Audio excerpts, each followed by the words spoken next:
ಈಗ ನೀವು ದೀಪಾವಳಿ ಮಾಡ್ತೀರಿ ಮನ್ಯಾಗ. ದೀಪಾವಳಿ ಹಬ್ಬದ ದಿವಸ ಲಕ್ಷ್ಮೀ ಪೂಜೆ ಮಾಡ್ತೀರಿ. ಅವು ಎಂದೂ ಹಾಕ್ಕೊಂಡವ್ರಲ್ಲ, ಆದ್ರೆ ದೀಪಾವಳಿಗೆ ಮಾತ್ರ ಎಲ್ಲ ಬಂಗಾರ ಸಾಮಾನು ಅದಕ್ಕೆ ಲಕ್ಷ್ಮಿಗೆ ಹಾಕಿರ್ತೀರಿ. ಲಕ್ಷ್ಮಿಗೆ ಹಾಕಿ ಪೂಜೆ ಮಾಡಿ ಎಲ್ಲ ಮಾಡಿ ಮಕ್ಕೊಂಡಾಗ ರಾತ್ರಿ 12 ಕಳ್ಳ ಬರ್ತಾನೆ ಮನೆಗೆ.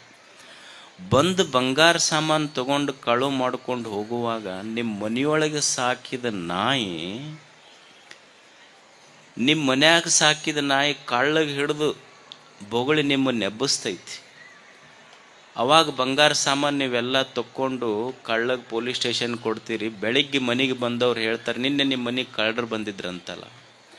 ಅವಾಗ ನೀವು ಹೇಳೋ ಮಾತೆ, ನಿನ್ನೆ ಹೌದಪ್ಪ, ನಿನ್ನೆ ಕಳ್ಳರು ನಮ್ಮ ಮನೆಗೆ ಬಂದಿದ್ರು, ಎಲ್ಲ ಬಂಗಾರ ಸಾಮಾನು ತೊಗೊಂಡು ಕಳ್ಳ ಹೊಂಟಾಗ ನಮ್ಮ ಮನೆಯ ನಾಯಿ ಎಲ್ಲ ಬಂಗಾರ ಸಾಮಾನು ಅವನು ಬೊಗಳಿ ಹಿಡಿದು ಉಳಿಸ್ತಪ್ಪ, ನಮ್ಮ ಪಾಲಿಗೆ ನಮ್ಮ ಮನೆ ನಾಯಿ ದೇವರಾತು ಅಂತ. ನಾಯಿ ದೇವರಾಗ್ಲಿಕ್ಕೆ ಸಾಧ್ಯ ಇದೆ, ಮನುಷ್ಯ ಯಾಕೆ ದೊಡ್ಡವಾಗಲಿಲ್ಲ?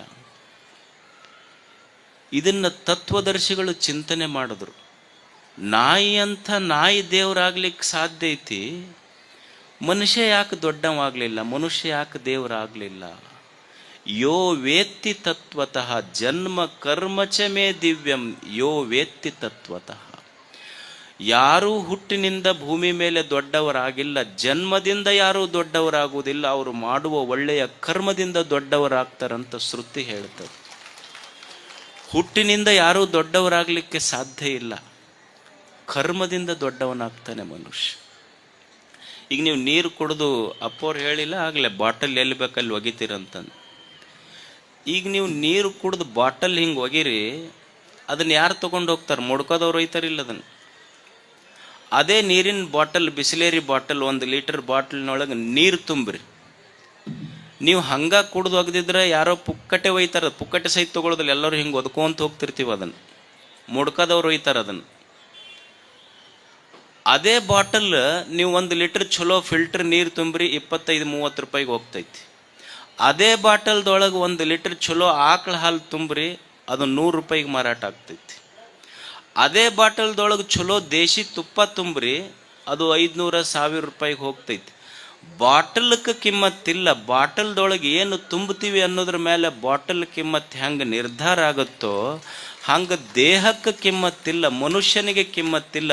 ಮನುಷ್ಯನೊಳಗೆ ಏನು ತುಂಬುತ್ತೀವಿ ಅನ್ನೋದರ ಮೇಲೆ ಅವನ ವ್ಯಕ್ತಿತ್ವ, ಅವನ ಗುಣ ನಿರ್ಧಾರ ಆಗ್ತೈತಿ. ಜನ್ಮ ಕರ್ಮಚ ಮೇ ದಿವ್ಯಂ ಯೋ ವೇತ್ತಿ ತತ್ವತಃ. ಮನುಷ್ಯ ದೊಡ್ಡವಾಗುವುದು ಅವನ ಗುಣದಿಂದ ದೊಡ್ಡವಾಗ್ತಾನೆ. ಒಂದು ಮಥುರಾದೊಳಗೊಂದು ಘಟನೆ ನಡೀತು. ಮಧ್ಯಪ್ರದೇಶದ ಒಬ್ಬ ಹೆಣ್ಮಗಳು ಪೂಲ್ವತಿ ದೇವಿ ಅಂತ ಆಕೆ ಹೆಸರು. ಆ ಹೆಣ್ಮಗಳು ಯಜಮಾನ್ ತೀರ್ಕೊಂಡ ಮೇಲೆ ಸಣ್ಣ ವಯಸ್ಸಿಗೆ ಮಥುರಾಕ್ ಹೋದ್ಲು. ಮಥುರಾಕ್ ಹೋದ ಮೇಲೆ ಅಲ್ಲಿ ಒಂದು ದೇವಸ್ಥಾನ. ಆಕೆ ಮಾಡಿದ ಕೆಲಸ ಏನು ಅಂದ್ರೆ, ಬಡವಿ ಹೆಣ್ಮಗಳು ದೇವಸ್ಥಾನಕ್ಕೆ ಯಾರು ಬರ್ತಾರಲ್ಲ ಬಂದವರು ಪಾದರಕ್ಷೆ ಕಾಯ್ತಿದ್ಲು. ಪಾದರಕ್ಷೆ ಕಾಯ್ದು 1 ರೂಪಾಯಿ 2 ರೂಪಾಯಿ 1 ರೂಪಾಯಿ 2 ರೂಪಾಯಿ ಇಸ್ಕೊಂಡು ಒಂದಿಷ್ಟು ದುಡ್ಡು ಕಲೆಕ್ಟ್ ಮಾಡಿದ್ಲು. ಒಂದಿಷ್ಟು ದುಡ್ಡು ಕಲೆಕ್ಟ್ ಮಾಡಿ ತಂದೊಂದಿಷ್ಟು ಊರಾಗ ಒಂದಿಷ್ಟು ಸಣ್ಣ ಮನಿ ಇತ್ತು, ಅದನ್ನು ಮಾರಿ ಪಾದರಕ್ಷೆ ಕಾಯುವ ಹೆಣ್ಮಗಳು ಮಥುರಾದೊಳಗೆ ಯಾರೋ ಬಂದವರು ಅತಿಥಿಗಳೆಲ್ಲ ಬರ್ತಿದ್ರಲ್ಲ, ಯಾತ್ರಿಗಳು ಮಥುರಾಕ್ ಬಂದವರು ಬೀದಿ ಮೇಲೆ ಮುಕ್ಕೊಂತಿದ್ರು ಅಂತ ತಿಳ್ಕೊಂಡು ಪಾದರಕ್ಷೆ ಕಾಯುವ ಹೆಣ್ಮಗಳು ಪೂಲ್ವತಿ ದೇವಿ ಪಾದರಕ್ಷೆಯಿಂದ ಬಂದ ದುಡ್ಡಿನಿಂದ ಒಂದು ಧರ್ಮಶಾಲೆ ಯಾತ್ರಿ ನಿವಾಸ ಕಟ್ಟಿಸಿದ್ಲು. ದೊಡ್ಡವಳಾದ್ಲು. ಪಾದರಕ್ಷೆ ಕಾಯುವ ಹೆಣ್ಮಗಳೊಳಗೆ ಎಷ್ಟು ದೊಡ್ಡ ವಿಚಾರ ಅಂದ್ರೆ, ಮನುಷ್ಯ ದೊಡ್ಡವನಾಗುವುದು ಜನ್ಮದಿಂದ ಯಾರೂ ದೊಡ್ಡವರಾಗುವುದಿಲ್ಲ, ಕರ್ಮದಿಂದ ದೊಡ್ಡವರಾಗ್ತಾರೆ. ಮನುಷ್ಯನಿಗೆ ಇದನ್ನು ಕಲಿಸ್ಬೇಕು. ತಂದೆ ತಾಯಿ ಕಲಿಸೋದು ಮಕ್ಕಳಿಗೆ, ಇದನ್ನು ಕಲಿಸ್ಬೇಕು. ಏನು ಸಂಸ್ಕಾರ ಕೊಡ್ತೀವಿ ನಾವು ಮಕ್ಕಳಿಗೆ? ಒಬ್ಬ ತಂದಿದ್ನಂತ, ಮಂದಿ ಊರಾಗೆಲ್ಲ ಬೈತಿದ್ರಂತ ಅವನಿಗೆ.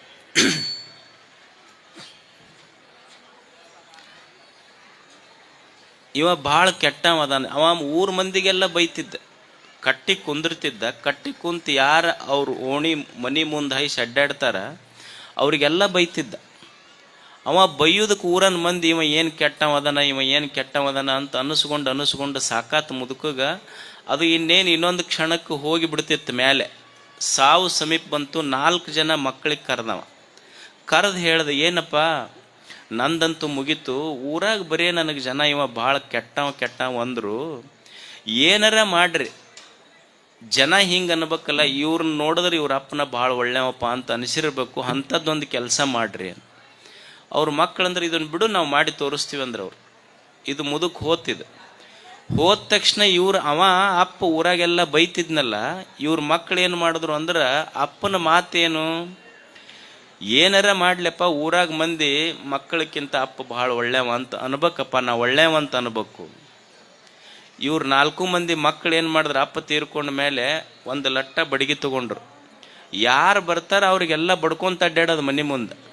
ಬಡಿಸ್ಕೊಂಡು ಮಂದಿ ಅಂದರು, ಇವ್ರ ಮಕ್ಕಳು ನೋಡಿದ್ರೆ ಇವ್ರ ಅಪ್ಪನ ಭಾಳ ಒಳ್ಳೆಯ ಇದ್ನಪ್ಪ ಅಂತ ಅವ್ರು ಅಂತಿದ್ರಂತವ್ರು. ಮಕ್ಕಳಿಗೆ ಕಲಿಸುವ ಸಂಸ್ಕಾರ ಎಷ್ಟು ದೊಡ್ಡದಿರಬೇಕು. ಒಬ್ಬ ಬಡವಿ ತಾಯಿ ಬಡವಿದ್ಲು. ಬಡವಿ ತಾಯಿ ಇನ್ನೊಬ್ಬರ ಮನ್ಯಾಗ ಮುಸುರಿ ತಿಕ್ಕಿ ಬದುಕ್ತಿದ್ಲು.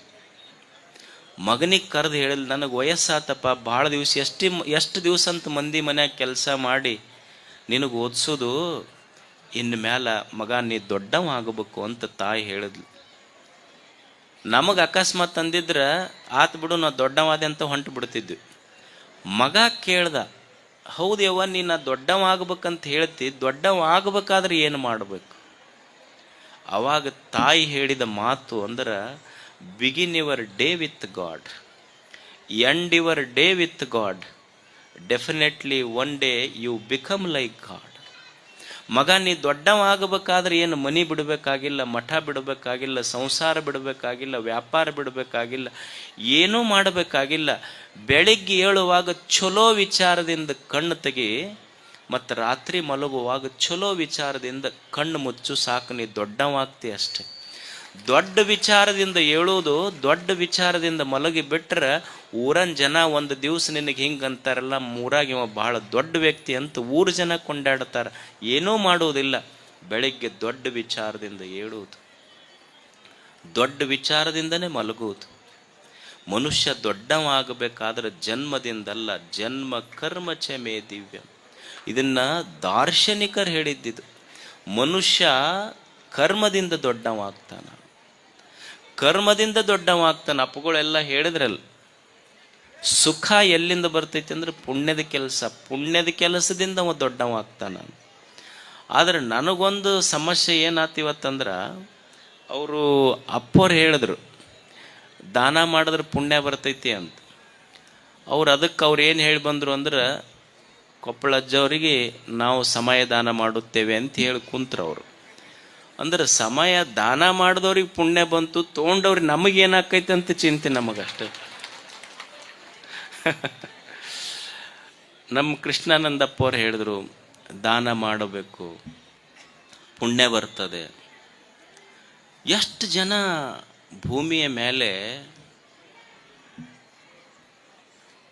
ದಾನ ಎಷ್ಟು ದೊಡ್ಡ ಕೆಲಸ ಅಂದ್ರೆ, ಈಗ ನೀವು ಎಲ್ಲೆಲ್ಲೋ ಖರ್ಚು ಮಾಡ್ತೀವಿ ನಾವು. ಈಗ ನೀವು ನೋಡಿ, ಒಂದು ಪತ್ರ ಇರ್ತದೆ, ಪತ್ರ ದಂಡ ಕಟ್ತೀವಿ, ಆದ್ರೆ ದಾನ ಮಾಡಕ್ಕೆ ಹಿಂದೆ ಮುಂದೆ ಮಾಡ್ತೀವಿ. ನೀವೊಂದು ಪತ್ರ ಬರೀತೀರಿ, ಪತ್ರ ಬರೆದು ನಿಮ್ಮ ಊರ ಮುಂದೆ ಒಂದು ಪೋಸ್ಟ್ ಬಾಕ್ಸ್ ಇರ್ತೈತಿ, ಇನ್ನೊಂದು ವೇಸ್ಟ್ ಬಾಕ್ಸು ಇರ್ತೈತಿ. ವೇಸ್ಟ್ ಬಾಕ್ಸ್ ಅಂದ್ರೆ ಡಸ್ಟ್ಬಿನ್ ಇರ್ತೈತಿ. ನೀವು ಬರೆದ ಪತ್ರ ವೇಸ್ಟ್ ಬಾಕ್ಸಿಗೆ ಹಾಕಿದ್ರೆ ಮುಟ್ಟತೈತೋ, ಪೋಸ್ಟ್ ಬಾಕ್ಸಿಗೆ ಹಾಕಿದ್ರೆ ಮುಟ್ಟತೈತೋ? ವೇಸ್ಟ್ ಬಾಕ್ಸಿಗೆ ಹಾಕಿದ್ರೆ ಮುಟ್ಟೋದಿಲ್ಲ, ಪೋಸ್ಟ್ ಬಾಕ್ಸಿಗೆ ಹಾಕಿದ್ರೆ ಮುಟ್ಟತೈತದು. ಹಂಗೆ ನಿಮ್ಮಲ್ಲಿರುವ ಸಂಪತ್ತು ದಂಡ ಕೊಟ್ರೆ ಅದು ವೇಸ್ಟ್ ಬಾಕ್ಸಿಗೆ ಕೊಟ್ಟಂಗೆ ಹಾಕದಂಗೆ ನೀವು ಬರೆದ ಪತ್ರ. ಮತ್ತು ದಾಸೋಹದಂಥ ಕೆಲಸಕ್ಕೆ ಕೊಟ್ರಿ ಅಂದ್ರೆ ನೀವು ಬರೆದ ಪತ್ರ ಅದು ಪೋಸ್ಟ್ ಬಾಕ್ಸಿಗೆ ಹಾಕಿದಂಗೆ ಹೋಗಿ ಭಗವಂತನಿಗೆ ಮುಟ್ಟತೈತಿ. ಪುಣ್ಯದ ಕೆಲಸ ಮಾಡಬೇಕು, ಆದರೂ ಮನಸ್ಸಾಗೋದಿಲ್ಲ ಒಮ್ಮೊಮ್ಮೆ. ಏನಾಗ್ತದೆ, ನಮ್ಮ ಪುಣ್ಯದ ಕೆಲಸ ಹೆಂಗಿರ್ತಾವಂದ್ರೆ ಭಾಳ ಇನ್ಸ್ಟಿಂಕ್ಟ್ ಇರ್ತಾವ. ಅಂದ್ರೆ ಸಟ್ನ ದೊರಿಬೇಕು ನಮಗೆ, ಭಾಳ ಲೇಟ್ ಆದ್ರೆ ನಡೆಯೋದಿಲ್ಲ ನಮಗೆ. ಭಾಳ ಲೇಟ್ ಆಗಂಗಿಲ್ಲ, ಉದ್ರಿ ನಡೆಯಂಗಿಲ್ಲ ನಮಗೆ. ಒಬ್ಬ ಅವ ಕೆಟ್ಟ ಓಡಾಳಿದ ಮನುಷ್ಯ.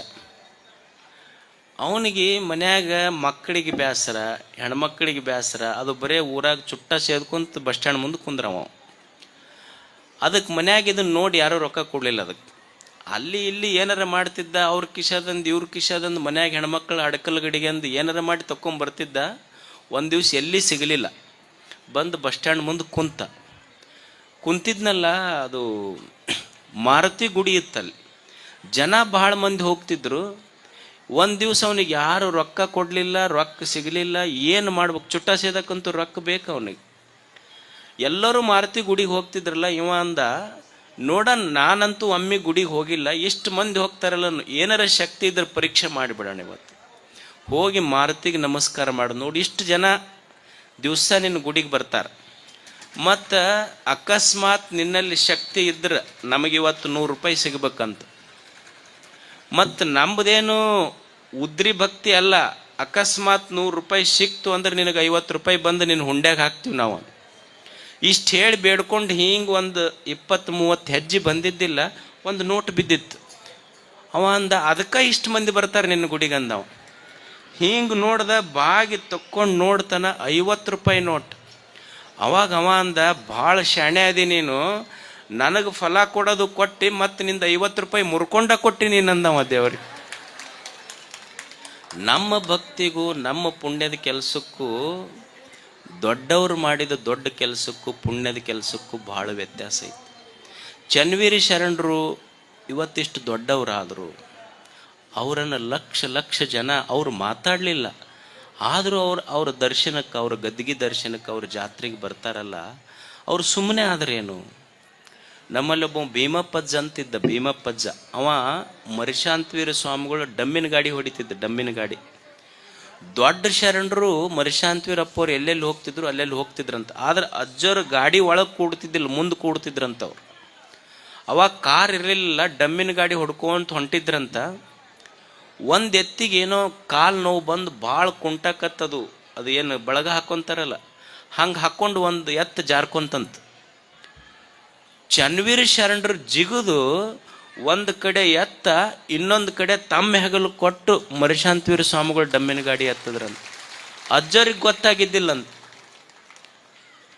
ಇಡೀ 4-5 ಕಿಲೋಮೀಟರ್ ಡಮ್ಮಿನ ಗಾಡಿ ಕೊಳ್ಳು ಕೊಟ್ಟು ಹೆಗಲು ಕೊಟ್ಟು ಎಳ್ಕೊಂಡು ಹೋದ್ರು, ಗುರುಗಳಿಗೆ ಗೊತ್ತಾಗ್ಲಾರ್ದಂಗೆ ಸೇವಾ ಮಾಡಿದ್ರು.